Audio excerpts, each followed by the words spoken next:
Bismillahirrahmanirrahim. Assalamualaikum warahmatullahi wabarakatuh. Sebelumnya perkenalkan, nama saya Agung Ramadan dari kelas Biologi C semester 5. Di sini saya akan menjelaskan materi tentang berbagai tingkat keanekaragaman hayati. Pengertian keanekaragaman hayati. Nah, apa sih keanekaragaman hayati itu? Jadi, keanekaragaman hayati adalah variabilitas di antara makhluk hidup dari semua sumber, termasuk interaksi ekosistem terestrial, pesisir, dan lautan, dan ekosistem akuatik lainnya, serta kompleks ekologis tempat hidup makhluk hidup menjadi bagiannya. Hal ini meliputi keanekaragaman jenis, antara jenis, dan ekosistem. Keanekaragaman hayati menggambarkan bermacam-macam makhluk hidup. Keanekaragaman dari makhluk hidup dapat terjadi karena adanya perbedaan warna, ukuran, bentuk, jumlah, tekstur, penampilan, dan sifat secara umum.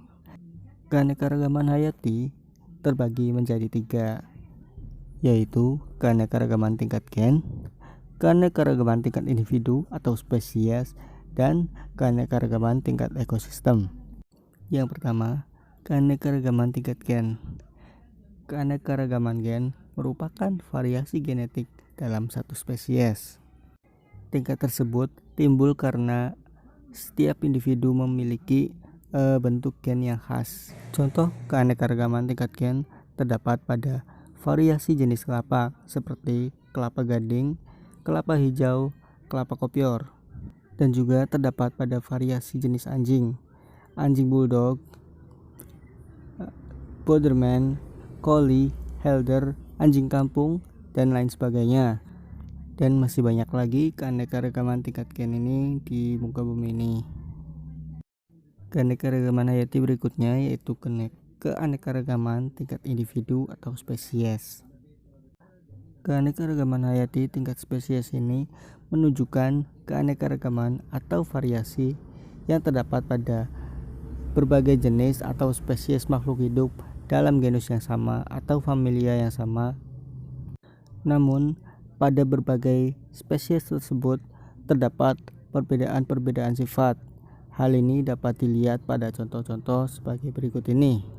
Pada famili Felidae terdapat beberapa jenis berbeda seperti kucing, harimau, singa, namun memiliki perawakan yang sama dan famili yang sama.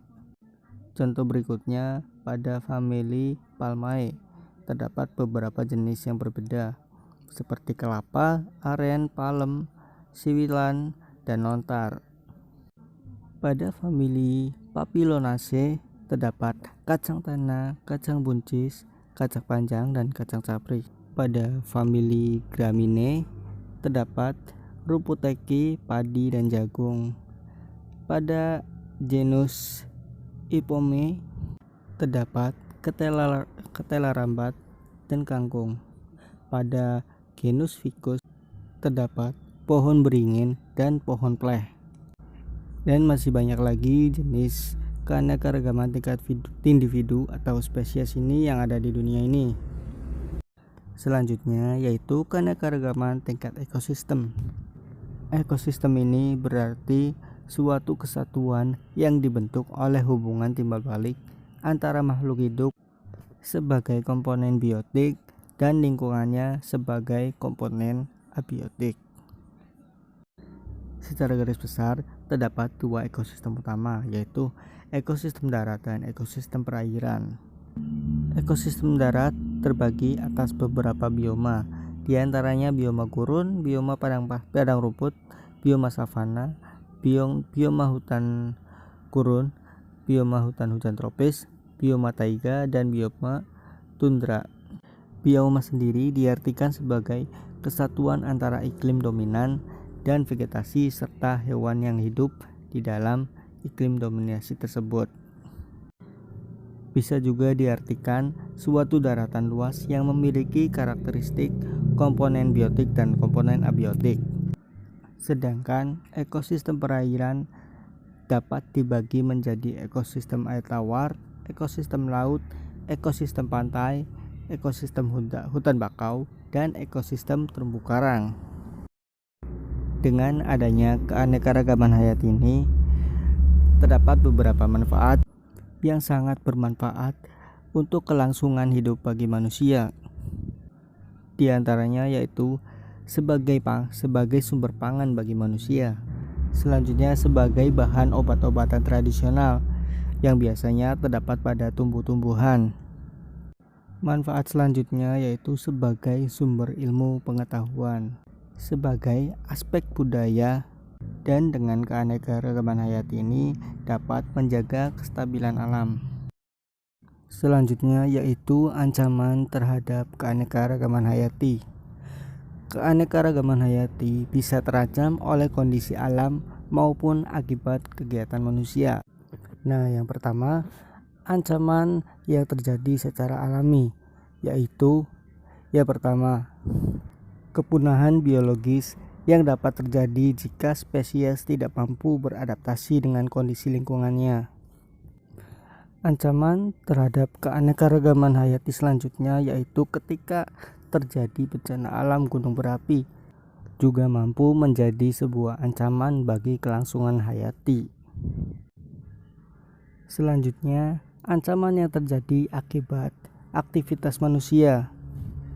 Terdapat beberapa ancaman yang dapat merusak keanekaragaman hayati, yaitu yang pertama, alih fungsi hutan, yang kedua, intensifikasi lahan pertanian, yang ketiga, perburuan liar dan penebangan hutan secara liar, yang keempat, perusakan hutan, yang kelima, industriasi dan pencemaran lingkungan, dan yang keenam, penemuan bibit tanaman baru yang menyebabkan bibit lokal atau bibit lama ditinggalkan.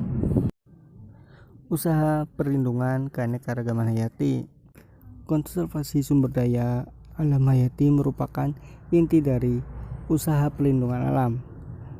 Pelestarian keanekaragaman hayati dilakukan dengan tujuan untuk menjaga keseimbangan hayati, mencegah kepunahan, dan juga menjaga spesies agar tetap bertahan di bumi.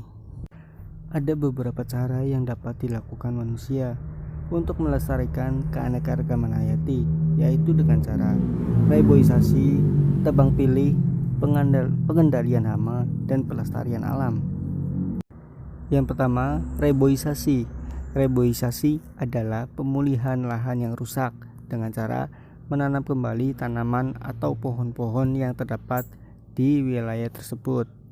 Yang selanjutnya yaitu tebang pilih, yang merupakan proses seleksi untuk menentukan pohon-pohon mana yang layak ditebang, sehingga jumlah pohon di wilayah tersebut tidak berkurang secara signifikan.